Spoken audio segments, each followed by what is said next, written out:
কৃষক কৃষি তার উন্নয়ন সব নিয়ে আমাদের এই আয়োজন। বাংলার কৃষি, বাংলার কৃষি, বাংলার কৃষি। ফলবে ফসল, ভরবে গোলা, আরো বেশি বেশি। বাংলার কৃষি, বাংলার কৃষি, বাংলার কৃষি, বাংলার কৃষি, বাংলার কৃষি। কৃষি তথ্য, প্রযুক্তি, পরামর্শ এবং মাঠ ফসলের করণীয় সম্পর্কে জানাতেই আমাদের এই বাংলার কৃষি। প্রিয় কৃষক ভাইরা, বাংলাদেশ টেলিভিশনের নিয়মিত কৃষি বিষয়ক অনুষ্ঠান বাংলার কৃষি দেখার জন্য আমি আব্দুল শহীদ মিঠু আপনাদের আমন্ত্রণ এবং শুভেচ্ছা জানাচ্ছি। আমাদের আজকের বিষয় বাণিজ্যিকভাবে লতিরাজ কচুর আবাদ।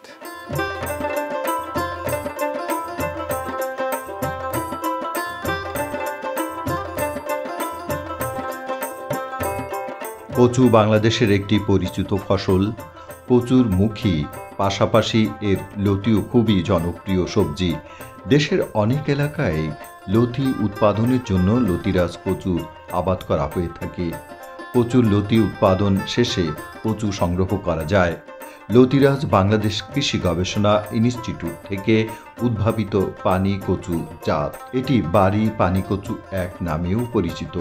এ জাতের কাণ্ড অপেক্ষা লতির প্রাধান্য বেশি। জীবনকাল 180 থেকে 270 দিন। রোপণের 2 মাস থেকে 7 মাস পর্যন্ত লতি হয়ে থাকে। লতি সমভাবে সিদ্ধ হয়। কচুতে প্রচুর পরিমাণ শ্বেতসার, লৌহ, ফসফরাস, ক্যালসিয়াম এবং ভিটামিন এ ও ভিটামিন সি রয়েছে। দীর্ঘকাল ধরে কচু ভেষজ হিসেবেও ব্যবহার হয়ে আসছে।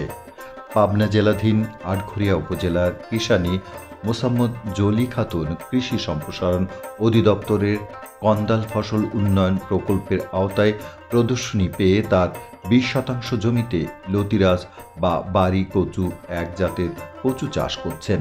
তিনি জমিতে 3টি চাষ দিয়েছিলেন।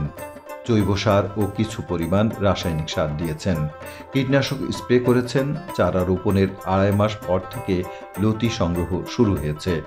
তার 20,000 টাকা খরচ হয়েছে। লতির দাম ভালো থাকায় বেশ লাভবান হওয়ার আশা করছেন কিষানী।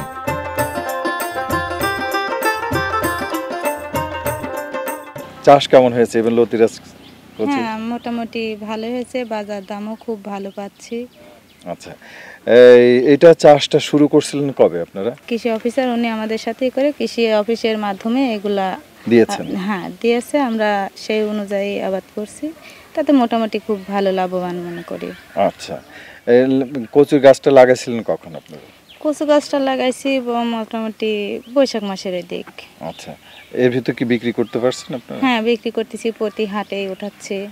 কত করে কেজি বিক্রি করছেন? বর্তমানে 60 টাকা কেজি যাচ্ছে। আচ্ছা, এটা চাষ করতে হলে খুব কি বেগ পেতে হয় বা চাষের পদ্ধতি বা অনেক কষ্টদায়ক কি কিরকম? না, তেমনটা কষ্ট নাই, সুবিধাজনক আছে। যখন চাষ দেওয়া হয় তখন যে পরিমাণের সার বা গোবর বা জৈব সারের প্রয়োজন সেগুলো দিয়ে চাষ করার পরে চারা লাগাই। চারা লাগানোর পরে কিছুদিন পরে কিছু পানি দিয়ে বা সার দিলে গাছটা মোটামুটি হয়ে যায়।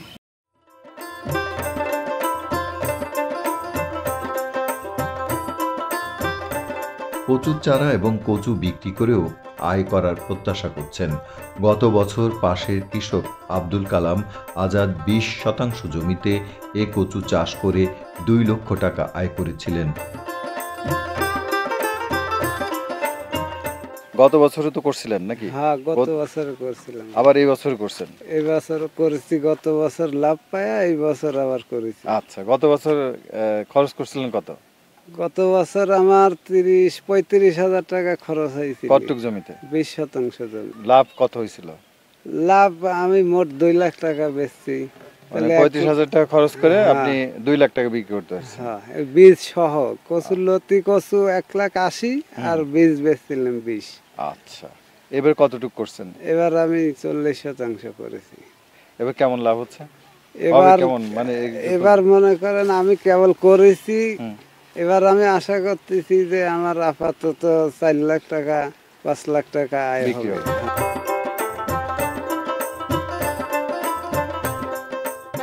এবার তিনি 40% জমিতে চাষ করেছেন এবং অনেক বেশি লাভের চিন্তা করছেন। উপসহকারী কৃষি কর্মকর্তা কচু চাষ সম্পর্কে পরামর্শ প্রদান করে থাকেন। কচু আবাদ কিভাবে করতে হবে এবং কিভাবে লাভবান হওয়া যাবে এ বিষয়ে পরামর্শ দেন।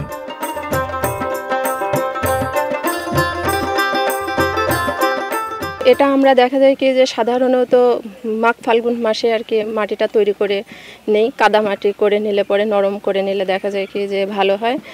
আর আমরা হচ্ছে প্রতি শতকে টিএসপি, ইউরিয়া এবং হচ্ছে এমওপি সার দেই, সাথে জৈব সারটা হচ্ছে দেই।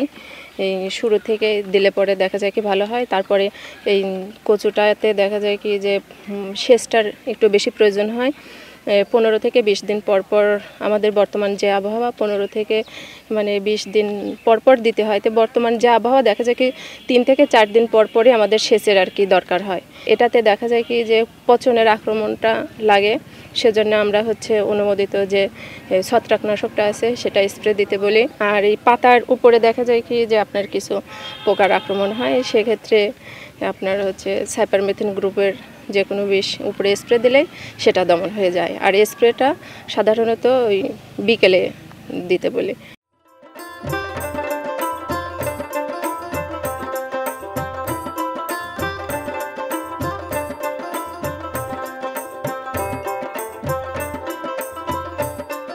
পলি দোআঁশ মাটি লতিরাজ কচু চাষের জন্য উপযোগী।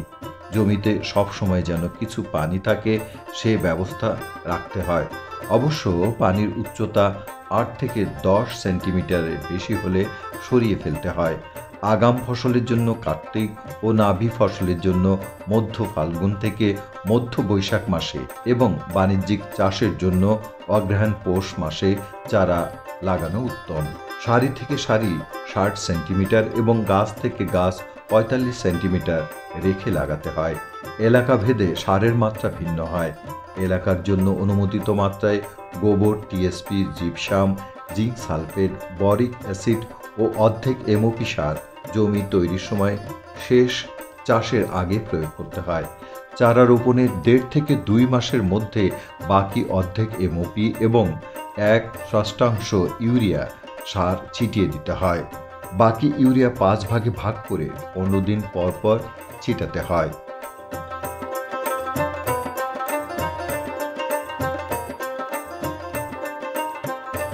কন্দাল ফসল উন্নয়ন প্রকল্পের আওতায় আটঘরিয়া উপজেলায় গত 2 বছর আগে আমরা পানি কচু, বিশেষ করে লতিরাজ কচুর নিয়ে কাজ শুরু করি। আমাদের বর্তমান এই আটঘরিয়া উপজেলায় প্রায় 10 হেক্টরের উপরে এই লতি কচুর আবাদ হয়েছে। লতি কচুটা আসলে একটি প্রাচীন সবজি এবং অনেক পুষ্টিকর। এখানে প্রচুর পরিমাণে ক্যালসিয়াম, আয়রন, স্টার থাকে, যা আমাদের শরীরের জন্য অনেক উপকারী।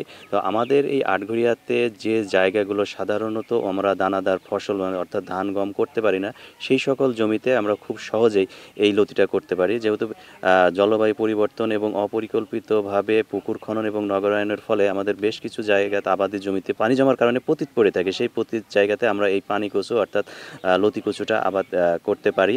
আর আমাদের উদ্দেশ্য হচ্ছে যে বিদেশে যে সকল সবজির চাহিদা রয়েছে তার মধ্যে অন্যতম হচ্ছে এই লতি কচু। তো আমরা পরিকল্পনা নিয়েছি যে আমাদের এই লতি কচুর উৎপাদন বাড়িয়ে স্থানীয় চাহিদা মেটানোর পাশাপাশি দেশের বাইরে রপ্তানি করতে পারবো।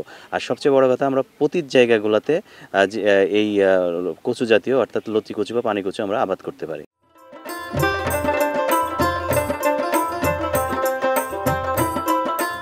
লতিরাজ কচু হেক্টর প্রতি লতি উৎপন্ন হয় 25 থেকে 30 টন এবং কাণ্ড হয় 15 থেকে 20 টন।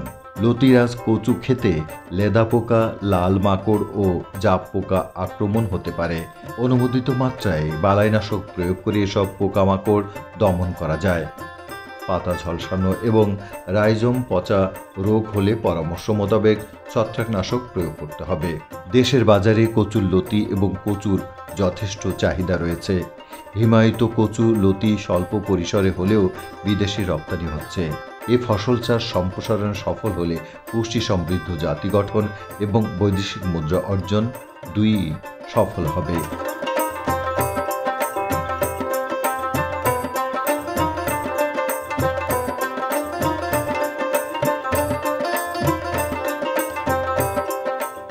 বিগত বছরগুলোতে আমাদের পাবনা জেলায় দুই একটা জায়গায় যে পানি কচুর চাষ হইতো, কিন্তু আমরা এই প্রকল্পের মাধ্যমে এখানে যে লতিরাজ কচু সেটা আমরা প্রবর্তন করি। এবছর আমাদের এই জেলায় 118 হেক্টর জমিতে এই লতিরাজ কচুর আবাদ হয়েছে এবং প্রতি বিঘা জমিতে আমাদের কৃষকগণ 20 থেকে 30 হাজার টাকা খরচ করে এবং তারা 3 থেকে 4 লক্ষ টাকা পর্যন্ত তারা লাভবান হচ্ছে এবং এটা একটা উচ্চ মূল্য ফসল হিসেবে আমাদের এই জেলার কৃষকদের মাঝে সমাদৃত হয়েছে এবং আমরা আশা করি এই কৃষক যে স্বাবলম্বী হচ্ছে আর্থিকভাবে, প্লাস লতি একটি অত্যন্ত উচ্চ ক্যালসিয়ামযুক্ত একটা ফসল যেটার চাহিদা আমাদের সকল মহলে আছে, সকলেই এইটা সমাদৃত হচ্ছে এবং এই গাছ কচু কিন্তু এখানে কাজে লাগে। এখন 1 বিঘা জমি থেকে প্রায় 25 থেকে 30 হাজার টাকা তারা পরবর্তীতে কাঠ হিসাবে যে কচু হয় সবজি সেটাও তারা বিক্রি করবে। তো আমরা আশা করি আমাদের যে উদ্যোগ এবং আমাদের কৃষি সম্প্রসারণ অধিদপ্তরের মাঠ পর্যায়ের সকল যারা কর্মকর্তা আছেন, উপসহকারী কৃষি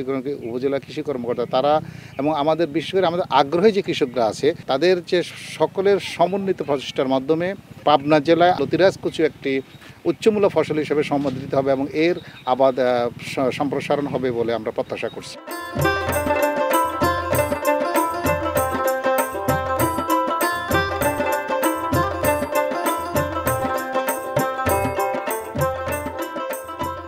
প্রচুর লতি সংগ্রহ করে সঙ্গে সঙ্গে বাজারে নিয়ে বিক্রি করতে হয়।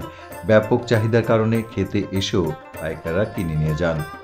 পানি কচু সংগ্রহের পর বেশ কিছুদিন ধরে বিক্রি করা যায়, সহজে নষ্ট হয় না। লতিরাজ কচু দেশের পুষ্টি চাহিদা পূরণে গুরুত্বপূর্ণ ভূমিকা পালন করতে পারে। বাজারে এর ব্যাপক চাহিদা রয়েছে এবং লতিরাজ কচু আবাদ করে কৃষক ভাইয়েরা লাভবান হচ্ছেন।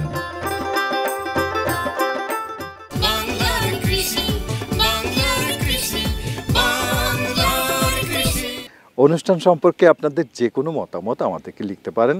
লিখবার ঠিকানা প্রযোজক বাংলার কৃষি, কক্ষ নম্বর 3016, বাংলাদেশ টেলিভিশন ভবন, রামপুরা, ঢাকা 1219। ইমেল বাংলার কৃষি 1314@gmail.com। Facebook Bangladesh television. ইচ্ছে করলে অনুষ্ঠানটি ইউটিউবে দেখতে পারেন। উচ্চমূল্যের এই লতিরাজ কচুর আবাদ সারা দেশে বৃদ্ধি পাবে, এটাই আমরা প্রত্যাশা করছি। কৃষক ভাইরা, আজ এই পর্যন্তই। আপনারা সবাই ভালো থাকুন, সুস্থ থাকুন, এই কামনা শেষ করছি আজকের বাংলা কৃষি। আল্লাহ হাফেজ। কৃষক কৃষি তার উন্নয়ন স্বপ্নে